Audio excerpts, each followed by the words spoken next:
This month on Pathways of the Future, we're highlighting the construction program at Yucaipa High School.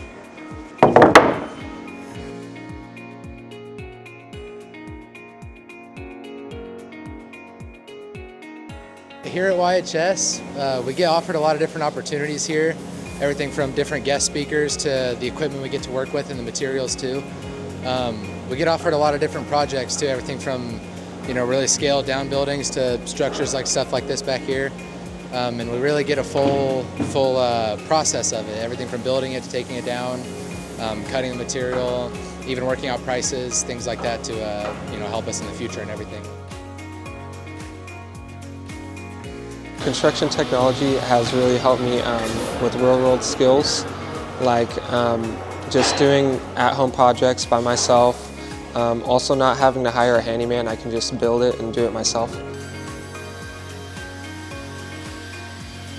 I like building. Not too good with the terms, but I say definitely take it because Mo is a really good teacher and she's a really good helper too when you need it.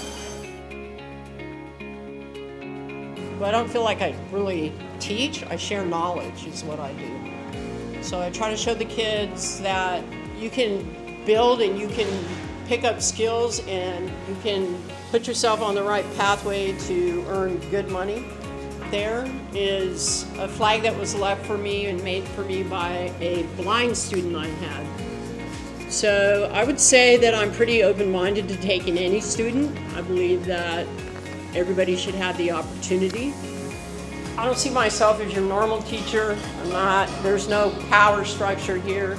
It's just that I have knowledge and information I can share that can make a pathway for you to make better choices and still make good money.